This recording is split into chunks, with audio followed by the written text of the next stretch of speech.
오늘 우리 본문의 말씀은 우리가 잘 아는 말씀입니다. 잘 아는 말씀이죠. 본문이 있는 배경은 가이사랴 빌립보라고 하는 지역에서 일어난 일입니다. 예수님의 제자들에게 예수님께서 물으셨죠. 사람들이 나를 누구라 하느냐라고 물으셨습니다. 그 질문에 대해서 예수님의 질문에 대해서 제자들이 이야기를 합니다. 들어는 세례 요한이 살아났다고 그러고, 또는 엘리야다 혹은 예레미야다라고 얘기합니다. 그렇게 예수님께 대답을 했습니다. 예수님께서 그러면 너희는, 나를 따라다니는 너희는 나를 누구라 하느냐라고 대질문하셨습니다. 그때 제자들을 대표해서 베드로가 얘기했죠. 주는 그리스도시요 살아계신 하나님의 아들입니다. 그 말씀을 들으시고 예수님이 베드로를 칭찬합니다. 바요나 시몬아, 요나의 아들인 시몬아, 네가 복이 있다 라고 말씀하시며, 이것을 알게 한 것은 혈육이 아니다 라고 이야기를 합니다. 하늘에 계신 내 아버지로 말미암아 알게 됐다 라고 이야기를 해주십니다. 여러분, 예수님이 그리스도시라고 고백하는 것은 사람의 지혜와 명철로 되는 게 아닙니다. 혈육으로 할 수 없다, 알 수 없는 것을 고백할 수 있다는 것은 하나님이 은혜 주셔야 되는 것입니다. 우리 생각에 성경을 보니까 예수님이 정말 그리스도이시고 하나님의 아들이 맞네 라고 생각하고서 이해되어져서 우리가 예수님을 믿는 것 같지만, 사실은 암만 얘기해도 이해하지 못하는 사람들이 많이 있습니다. 그런데 그것이 이해가 되고 내 입술로 예수님이 그리스도시다 라고 고백할 수 있다는 이것 자체가 하나님의 은혜인 줄 믿습니다. 지금 예수님이 하시는 말씀이 그 말씀입니다. 사람으로는 도저히 알 수 없는데 네가 그 고백을 하는 거 보니까 하나님이 내게 은혜를 주신 모양이다. 그리고 이걸 알게 한 것은 혈육이 아니고 하나님이다 라고 분명히 말씀을 하셨고, 내 이 고백 위에 내 교회를 세우겠다, 이 반석 위에, 베드로의 이 고백 위에 내 교회를 세우겠다 말씀하시고, 그 교회는 음부의 권세가 이기지 못한다 라고 분명하게 선고를 해주셨습니다. 이 말씀을 가지고 우리가 같이 은혜를 받기를 원합니다. 첫 번째 우리가 생각해 볼 수 있는 것은 이 반석 위에 라고 하는 것입니다. 우리가 아는 대로 이 반석은 베드로를 이야기하는 것이 아니라 제자들의 전체 대표에서 베드로가 고백한 고백을 이제 이야기하는 것입니다. 그 고백이 뭐냐 하면, 주는 그리스도시요 살아계신 하나님의 아들이다 라는 것입니다. 여러분, 우리가 교회를 세운다라고 할 때에 사실 이 교회라는 말이 맨 처음 신약 성경에서 제일 먼저 나오는 부분이 오늘 우리가 읽은 이 부분입니다. 예수님께서 스스로 당신이 교회라고 하는 말을 제일 먼저 쓰신 데가 바로 여기에 있어요. 그리고 예수님은 교회를 세운다고 그랬는데, 교회는 누가 그리고 무엇으로 세우는가를 잘 설명해 주고 있습니다. 우리가 생각할 때 교회는 무슨 힘이 있는 사람들이, 혹은 헌신된 사람들이, 혹은 이런저런 물질을 같이 가지고 세우는 것 같이 보이지만, 오늘 본문의 기록에 보면 그렇게 세워지는 것이 아니라, 물론 이제 나타나는 것은 그렇게 나타나겠지만 기본적으로 교회는 신앙의 고백 위에 세워진다라는 것을 보여주고 있는 것입니다. 그리고 그 위에 세워지지 않으면 참된 교회가 세워질 수 없습니다. 주는 그리스도시요 살아계신 하나님의 아들입니다 라고 고백하는 그 사람들이 모여서, 그리고 그 사람들과 함께 아름다운 교회가, 주님의 교회가 세워지고 주님께서 말씀하신 내 교회가 세워지는 것이지, 그냥 이런 고백과 상관없이 건물만 있다고, 사람만 모인다고 그래서 그것이 참된 교회로, 주님의 교회로 세워지는 것이 아니다라는 것을 알 수가 있는 것입니다. 따라서 교회가 세워질 때 가장 중요한 게 뭐냐? 그 교회의 구성원들이 예수님을 누구라고 고백하느냐, 예수님이 과연 누구라고 고백하고 있느냐, 그것이 참으로 중요한 것입니다. 그 사람들이 모여서 교회가 되는 것입니다. 오늘 본문에 보면 그렇게 고백하기를 그리스도요 하나님의 아들로 고백한 사람들, 그리고 그 고백 위에 교회가 세워진다라고 주님께서 분명하게 말씀해 주고 있습니다. 여러분, 이 고백은 우리의 고백인 줄 믿습니다. 우리들도 예수님이, 여러분들은 아니에요? 여러분, 예수님이 메시아인 거 확실하시죠? 예수님께서 하나님의 아들인 거 확실하시죠? 근데 우리가 예수님이 메시아라고 했을 때 혹은 그리스도라고 했을 때 이 그리스도라는 말은 히브리어로 메시아라는 말을 그리스어로 번역한 것에 불과한 겁니다. 그러니까 그리스도 혹은 메시아라는 말은 동일한 단어입니다. 여러분, 메시아 혹은 그리스도라고 했을 때 어떤 이미지가 떠오르세요? 예수님 그냥 메시아지 그리스도지라고 생각하기 쉽지만 그리스도라고 하는 말이 갖고 있는 그 함축적인 의미를 우리는 잘 떠오르지 기억하지 잘 못하는 것 같아요. 왜냐하면 여러분, 대장이라든가 어떤 대통령 그러면 여러분 어떤 이미지가 떠오르세요? 권력을 가지고 자기가 하고 싶은 것을 할 수 있는 사람, 혹은 전쟁을 치르면서 병사들을 지휘하는 사람, 이렇게 우리가 생각하잖아요. 마찬가지로 그 당시에 메시아라고 했을 때는 이스라엘 사람들이 가지고 있는 이미지가 있습니다. 그 이미지가 뭐냐 하면 쉽게 딱 한마디로 얘기할 수 있을지 모르겠지만 이렇게 생각하면 여러분 좋습니다.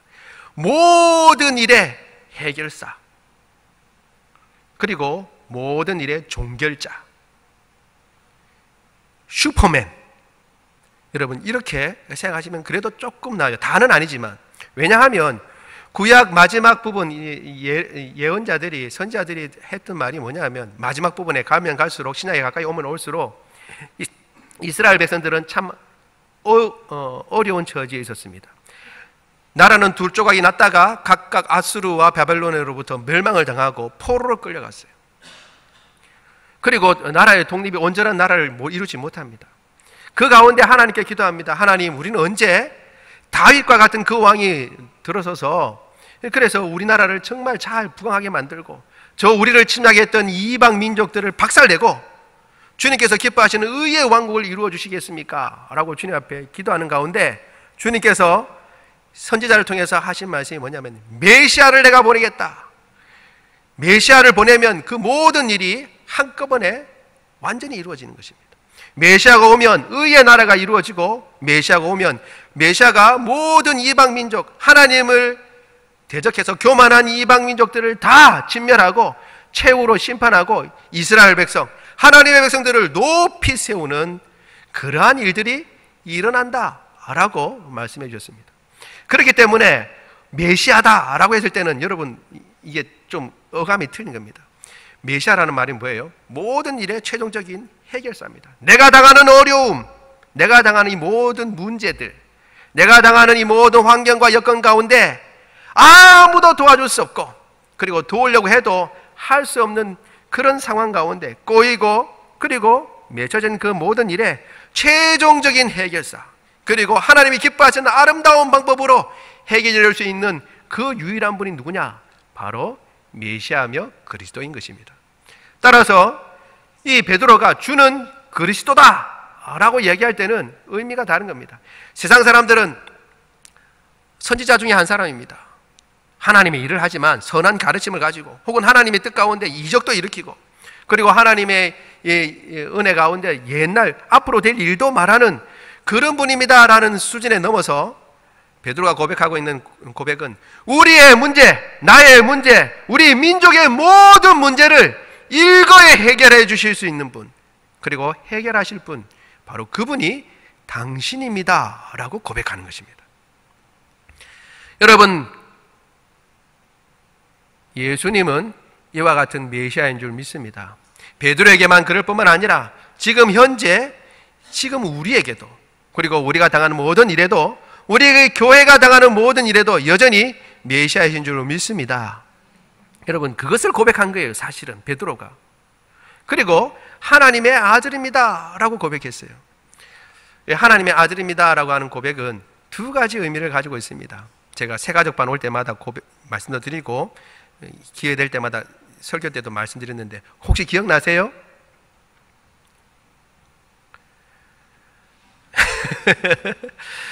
예.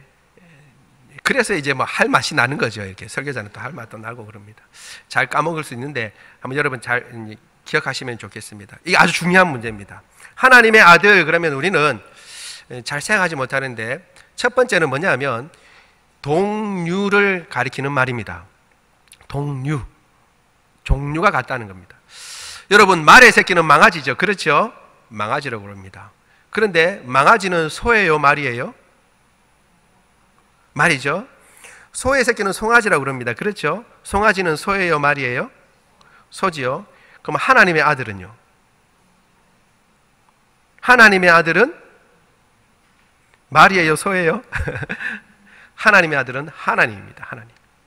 우리 다 하나님의 아들이고 자녀이지만 특별히 이때 베드로가 주는 그리스도시요 하나님의 아들입니다 라고 말할 때는 하나님과 같은 분, 동류를 이야기하는 것입니다. 그러니까 하나님이라는 말하고 똑같은 거예요.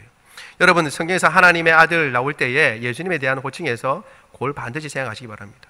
두 번째로는 이게 관계에 관한 말이기도 합니다. 베드로가 그 내용까지 알고 말했는지 모르지만 하나님의 은혜로 이야기를 했으니까 이건 관계에 관한 이야기도 됩니다. 뭘 말이냐 하면, 여러분, 이 하나님의 아들 그러면 우리는 어떻게 생각하냐면, 하나님이 있고 하나님의 아들이 있으면 하나님의 아들은 좀 하나님보다는 좀 낮은 분이다 이렇게 생각하기 쉽습니다. 그렇죠? 하나님은 하나님이라고 그러는데, 예수님도 하나님이라고 그러는데 하나님 계시고 하나님의 아들이니까, 예수님이 하나님의 아들이니까 뭔가 하나님보다, 성부 하나님보다 우리는 잘 이해할 수 없지만 뭔가 조금이라도 좀 낮은 거나 혹은 뭔가 모자란 부분이 있거나 이런 걸로 이해하기가 딱 좋습니다. 그런데 여러분, 이건 그런 말이 아니고 누가 먼저냐 나중이냐 이런 말을 하는 게 아니라 관계의 말입니다. 관계라고 할 때 여러분, 이 지구상에서 우리가 경험할 수 있는 관계 가운데 가장 가까운 관계가 여러분 뭐라고 생각하세요? 2부 때 말하니까 부부 관계요 그러더라고요. 그래서 제가 말씀드렸습니다. 속지 마세요 라고 그랬어요. 속지 마십시오. 저도 그런 줄 알았거든요. 그런데 이거 웬걸 애들이 태어나고 자라니까 내가 뭐 먹고 싶다 그러면 그것과는 상관없이 냉장고에 있는 걸 꺼내줍니다. 있는 거를 줘요. 그런데 애가 뭐가 먹고 싶다 그러면 사서 만들어서 바칩니다. 갖다가 바치더라고요. 그래서 아이고 이건 뭐 애가 중요하구나 이렇게 생각을 했죠. 그런데 가만 보면 부모와 자녀의 관계가 아주 깊은 관계입니다. 깊은 관계.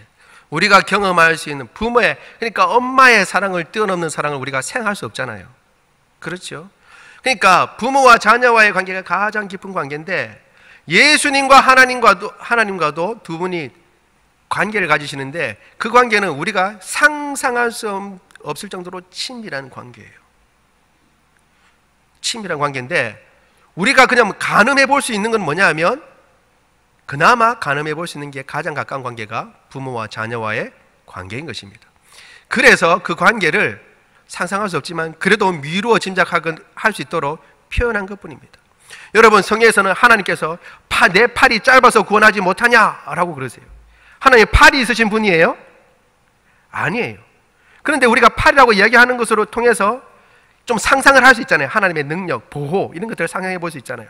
마찬가지로 하나님의 아들이라고 말함으로 말미암아 예수님과 하나님께서 얼마나 밀접한 관계고 얼마나 가까운 관계인가라는 것을 드러내는 그러한 표현인 것입니다. 여러분, 정리를 하겠습니다. 하나님의 아들 그랬을 때 뭐라고요? 동류, 하나님과 같은 분이다라는 것을 나타내는 말입니다. 또 한 가지는 하나님과 그만큼 친밀한 관계다. 실제로는 부모와 자녀보다 더 친밀한 관계예요. 그런데 그 관계를 우리는 경험해 보지 못해요. 우리가 기껏 경험해 볼 수 있는 가장 가까운 관계를 가지고 이야기할 수 있을 뿐입니다. 따라서 예수 그리스도, 그분이 내 모든 문제의 해결의 유일한 분이고 그분만이 해결자이십니다 고백하고, 그분이 하나님이시며 만물의 주인이다 라고 고백하는 그 고백 위에 예수님은 내 교회를 세우겠다 말씀하신 것입니다. 하나님이라고 할 때 여러 가지 이야기를 할 수 있지만 그 중에 가장 중요한 것은 주인이다라는 것입니다. 주인.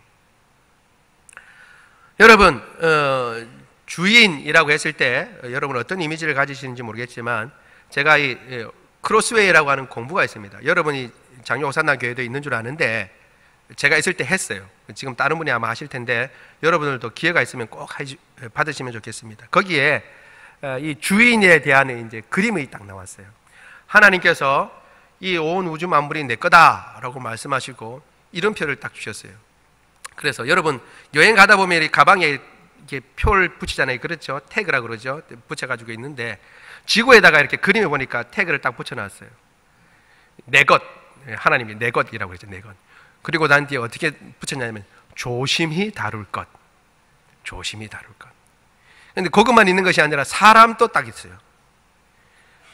사람 목에도 태그가 붙였어요.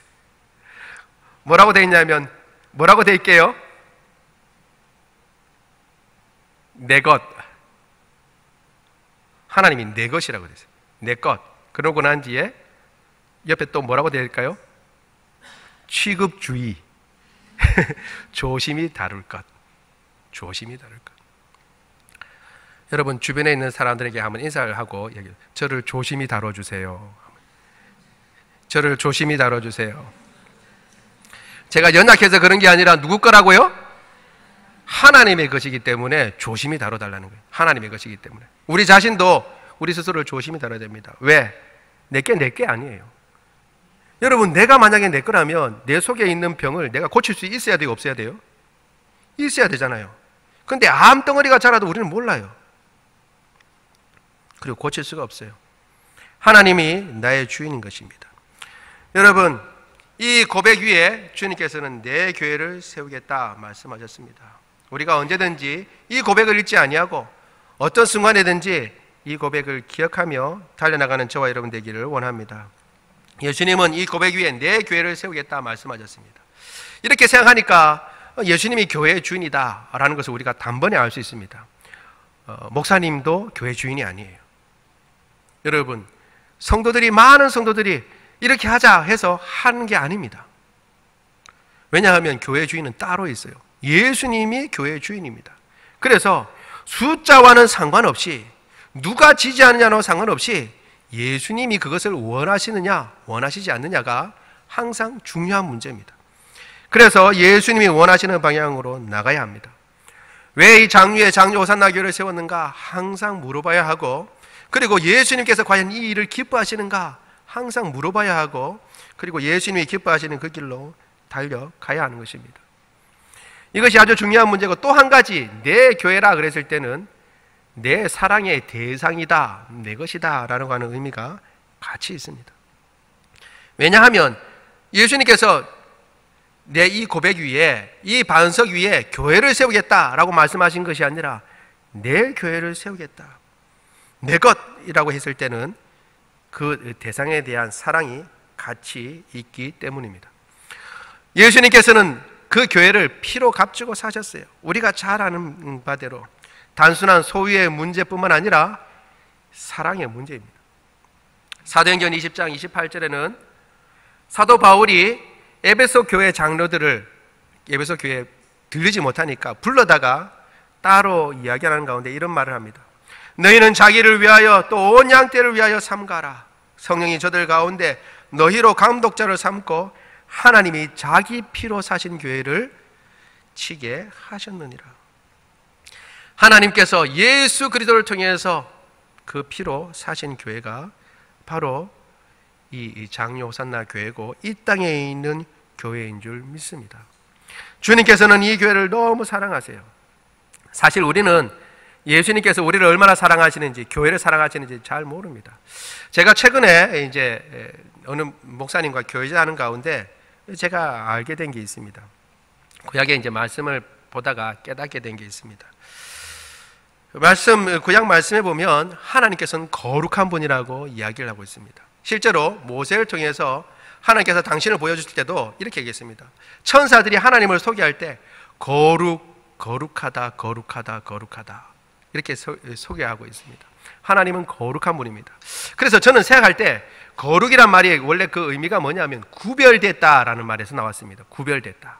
거룩이라는 구별됐다는 겁니다.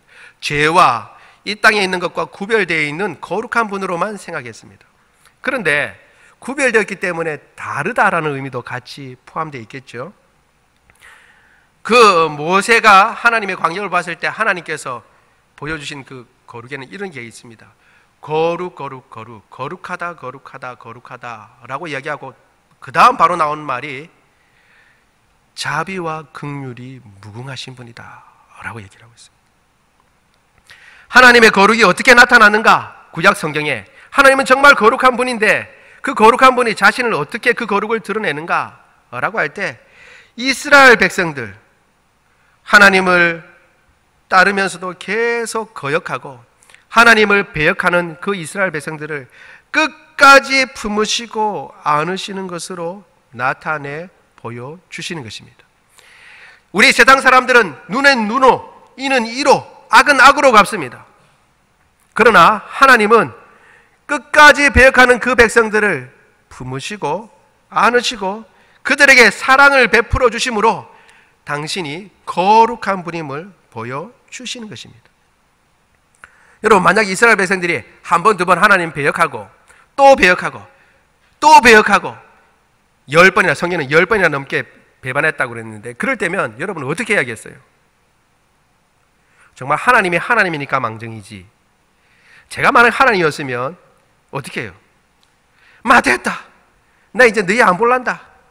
누구 좀 똘똘한 애 없나? 모세, 네가 좀 똘똘하니까 니를 통해서 다시 하나님의 백성 만들겠다. 그렇게 아마 할 것 같아요. 그런데 하나님은 끝까지 그 백성들 안으시고 약속의 땅으로 인도해 주시는 것입니다. 매번 거역하는데 다 사랑해 주십니다. 선지자를 보내주십니다. 그리고 그들에게 끝까지 그들을 편에 서셔서 그들을 인도해 주시는 것입니다. 하나님의 그 거룩의 최종점에 있는 것이 무엇이냐? 바로 예수 그리스도입니다. 하나님을 끝까지 배역한 그 사람들에게 자신의 아들까지도 내어주시면서 내 너 사랑한다 라고 말씀해 주시는 분, 그것이 바로 하나님의 그 거룩을 나타내 보이는 것입니다. 나는 너희와 다르다, 내 생각은 너희와 달라서 땅이 하늘보다 높음같이 나는 너희와 다르다. 그걸 어떻게 보여주느냐? 나는 너희를 이같이 사랑한다 라고 그 아들을 내어주시는 것입니다. 예수님께서 내 교회다 라고 했을 때는 단순히 내가 소유해서 내 마음대로 하겠다라는 것이 아니라 너희는 나의 사랑의 대상이고 교회는 바로 내 사랑의 대상이다라는 것을 가르쳐 보여주고 계시는 것입니다. 여러분, 우리가 가만히 여러분 생각해 보세요. 우리가 잘 잊어버려서 그렇지, 지금 말고 지금 생각하면 이게 생각하다가 이제 잘 수 있으니까 집에 가셔서 곰곰이 한번 생각해 보세요. 내가 지금까지 지은 죄가 얼마나 많은가 한번 여러분 한번 딱 생각해 보세요. 그리고 만약 내가 하나님이면 이렇게 죄 지은 사람은 어떻게 할 건가 라고 여러분 생각해 보세요. 하나님이니까 망정이지. 하나님은 우리를 사랑하십니다. 하나님은 그 교회를 사랑하십니다. 신약 성경 전체는 사실 사랑의 대상인 그 교회를 향하여 하나님이 보낸 러브레터예요. 사랑의 편지예요. 너 이거 좀 잘해라, 내 너 사랑한다, 너 이것 조금 못해도 내 그래도 끝까지 너 좋아한다, 그냥 날 좀 봐라. 그 이 세상에 돈 보지 말고 세상에 다른 거 팔려 있는데 그거 보지 말고 내 좀 봐라, 내 좀. 내 너 끝까지 사랑한다, 힘내라. 왜 주저앉아 있느냐? 열심을 내라. 하나님의 끊임없는 사랑의 편지가 바로 신약 성경 전체라고 얘기할 수 있습니다. 따라서 하나님의 대상인 이 교회를 향해서 우리가 가져야 할 태도도 사랑으로 같이 가는 것입니다. 사실 우리의 신앙의 척도, 건강의 척도를 알 수 있는 것 중에 한 가지가 우리가 교회를 얼마나 사랑하느냐, 교회에 대한 태도가 어떤 태도냐를 가지고 알 수가 있습니다. 하나님의 사랑의 대상인 교회를 얼마나 사랑하느냐, 이것은 교회가 어떤 교회냐와 상관이 사실은 거의 없습니다. 예수님께서 교회를 사랑하신 이유는 그 교회가 예수님의 말씀을 잘 듣고 그 말씀에 순종해서 사랑하시는 게 아니에요. 그저 교회니까 사랑하시는 것입니다. 그 고백 위에 세워진 교회를 그저 사랑해 주시는 것입니다. 여러분, 교회는 여러 가지 문제가 있습니다. 제가 아까 말씀드렸잖아요. 여러 가지 문제가 있어서 사임하게 되었을 때에 한동안은 제가 점심 걱정이 없었어요. 왜냐하면 그 사실을 알고 여러 목사님들이 찾아왔어요. 찾아와서 뭐 먹고 싶냐 물어보더라고요. 저는 뭐 먹고 싶다고 이야기한 게 없는데 그들이 그냥 물어보더라고요. 뭐든지 사주겠다는 거예요. 그러면 점심값을 다 내요. 그래서 한동안 점심 걱정이 없었어요. 먹고 싶은 거 다 이야기하면 다 사줬어요. 그래서 잘 먹었어요. 잘 먹었는데 그 사주면서 이야기를 하는 겁니다. 이렇게 저렇게 이야기하다가 결국 그렇게 얘기하면서 자신의 교회도 얘기를 하죠. 어떤 목사님은 훌륭하고 교회가 잘 되는 거 칭찬받는 교회였어요. 그런데 그 목사님이 우리의 사정을 알고 이렇게 하면서 또 이야기하는 것도 있겠지만 이야기를 하는데 이야기를 들어보면 내가 오히려 밥을 사줘야 될 것 같아요. 아이고 그런 어려운 교회에서 계속 하고 계시네요. 제가 오히려 밥을 사드려야 될 것 같은데요 라고 하는 교회에 겉으로는 멀쩡해요. 여러 가지 문제가 있습니다. 예수님의 교회라고 그래서 문제가 없는 교회는 없습니다. 그런데 사실 이 문제가 있는 교회가 많이 있습니다. 세상 사람들은 그 교회를 향해서 이런 문제 있다 저런 문제 있다고 손가락질합니다. 아까 집사님의 기도 가운데서도 세상 사람들은 교회를 손가락질하죠. 야, 교회가 돼서 그러면 되겠냐라고 얘기를 합니다. 우리는 그 말을 듣고 가슴 아파합니다. 사실 우리의 문제이기 때문에 그렇습니다. 실제로 우리의 모습이기 때문에 그렇습니다. 그러나 그렇다고 우리마저 손가락질할 수는 없습니다. 교회에 대한 사랑을 그만둘 수 없는 것입니다. 우리가 그것을 인정하죠. 제대로 볼 필요는 있습니다. 교회가 이런 문제가 있다, 우리 교회도 이런 문제가 있다 라고 볼 필요가 있습니다. 그러나 최종적인 모습은 그 부족함을 안고 기도하는 것으로 나타나게 되는 것입니다. 여러분, 최종적으로 교회가 그런 교회가 되면 안 돼야 되는데 이런 교회가 됐다라고 했을 때 여러분은 어떻게 합니까? 세상 사람들은 그 교회 손가락질합니다. 심지어는 그 교회 안에 있는 사람들조차도 어떻게 해요? 아이고 내가 이런 교회에서는 못하겠다 그러고 뛰쳐나갑니다. 그러나 그 교회마저, 그 교회도 예수님께서 피로 값주고 사신 교회고 내가 살아가는 교회다 라고 할 때는 우리의 태도는 달라져야 하는 것입니다. 같이 와서 위로하는 분들 중에 어떤 교회 권사님이 오셔서 같이 위로해 주셨습니다. 위로하면서 목사님, 제가 목사님 가정을 위해서 기도하고 또 그 교회를 위해서 기도합니다 라고 얘기를 하더라고요. 제가 그때 속으로는 뜨끔했어요. 왜냐하면 제가 그 교회를 조금 미워했거든요. 아이고 이런 문제가 있고 저런 문제가 있으니까 기도는 한다고 하지만 제가 목사니까 기도를 안 할 수는 없고 하지만 그 마음이 그런 마음이 아니었어요. 그런데 그 권사님이 그런 말씀을 하시더라고요. 그 교회를 위해서도 제가 기도합니다.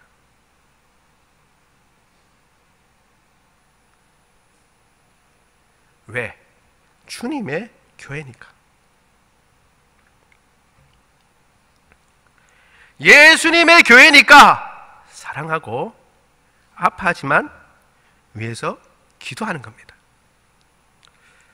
여러분, 주님께서 그 교회를 위해서 죽으셨고 피를 흘리셨기 때문에 그 교회를 위해서 사랑하고 기도하고 안타까워하는 것입니다. 그 교회가 어떤 교회였든지, 양산에 있던 교회였든지, 부산에 있던 교회였든지, 아니면 이곳 장유에 있던 교회든지,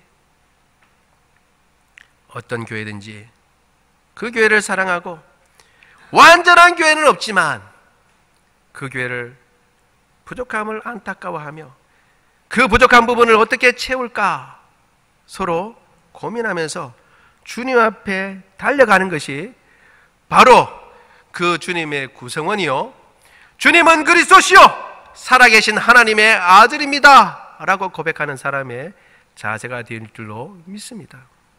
왜냐하면 모든 문제의 해결책은 바로 주님께 있다는 것을 고백하기 때문입니다. 이 교회에 대해서 예수님께서 말씀하십니다. 예수님도 아셨어요. 지상에 완전한 교회가 없다고, 내 교회지만 온전하지 못하다는 걸 아셨습니다. 그래서 이 교회의 권세를 음부의 권세가 이기지 못한다라고 분명히 말씀해 주셨습니다. 이 말씀을 통해서 우리가 알 수 있는 것은 항상 교회는 도전의 직면에 있다는 것입니다. 세상은 항상 교회를 그냥 내버려 두려고 하지 않습니다. 여러분, 교회가 그냥 있는 교회는 없습니다. 항상 어려운 가운데 있습니다. 우리 몸도 마찬가지죠. 우리는 건강하다고 그러지만 건강한 것은 병균이 침투하지 않아서 건강한 게 아니라 병균은 계속 침투하지만 그것을 이겨내기 때문에 건강한 거잖아요. 마찬가지로 교회는 여러 어려움 가운데 있습니다. 여러분, 제가 어려움을 겪어보니까 그걸 확실히 알겠더라고요. 뭘 알냐면 안이 뗀 굴뚱에도 연기가 나는 법이 있습니다. 안이 뗐는데 떼지 않았는데 연기가 나요. 그래서 이제 사람들은 이야기합니다. 저 봐라 연기 났지? 그러니까 네가 뗐지. 나는 안 뗐는데. 그런 일이 있더라고요. 그런 일이 일어날 수 있습니다. 마찬가지입니다. 교회도 여러 상황 가운데 있으면서 여러 가지 일들이 일어날 수 있습니다. 역사상 교회가 어려움이 없었던 교회는 한 교회도 없었고 크고 작은 문제들이 항상 있어 왔습니다. 특별히 주님께서는 말씀하십니다. 음부의 권세가 이기지 못한다. 여기 읽어보면 여러분 생각할 때 음부의 권세가 막 쳐들어오고 교회는 그걸 막아내는 수세적인 모습을 취하는 것 같지만 사실은 이거는 말에 이제 말하는 방법 중에 한 가지인데 그런 말이 아닙니다. 가장 센 권세, 지상에서 하나님의 권세 외에 가장 센 권세가 무슨 권세냐? 음부의 권세입니다. 사망의 권세, 멸망의 권세입니다. 그 멸망의 권세가 내게 다가왔을 때, 교회에 다가왔을 때 그 교회 음부의 권세는 교회를 이기지 못한다라는 것입니다. 이기지 못한다라는 말을 바꿔서 얘기하면 좋겠어요. 여러분 혹시 헷갈릴 수 있는 분은 옆에다 적어주세요. 게임이 안 된다. 여러분 게임이 안 된다라고 할 때 우리는 이긴다, 박살낸다라는 말은 아니지만 사실은 이긴다, 박살낸다 보다 더 큰 의미를 가지고 있잖아요. 그렇죠? 차원이 다르다는 얘기를 하는 거잖아요. 지금 예수님께서 음부의 권세에 대해서 그렇게 얘기하고 있는 겁니다. 음부의 권세조차도 게임이 안 된다라는 것을 이야기하고 있는 것입니다. 여러분이 예수님의 선언을 믿으시기 바랍니다. 세상의 권세는 항상 교회를 무너뜨리려고 하고 그 권세, 그 교회의 구성원인 우리 믿음의 사람들을 무너뜨리려고 합니다. 이런 문제 저런 문제 항상 일어납니다. 그런데 그 어떤 어려움 가운데서도 우리는 탈탈 털고 예수님께서 이 교회의 주인 되시고 예수님께서 이 교회를 끝까지 사랑하시기 때문에 어떤 권세도 교회를 이길 수 없고 그리고 무엇보다도 예수님만이 오직 유일한 구세주요, 예수님만이 메시아며 내 모든 문제, 내 가정의 문제, 자녀들의 문제, 그리고 내 모든 삶의 문제를 해결해 주실 수 있는 분이라고 인정하고 그것을 고백하고 나의 주인이라는 것을 인정하고 나갈 때에 주님께서 그 위에 교회 세우시고 흔들리지 않게 하시고 끝까지 지켜주실 줄로 믿습니다. 그것을 믿고 달려나가는 저와 여러분 되기를 원합니다.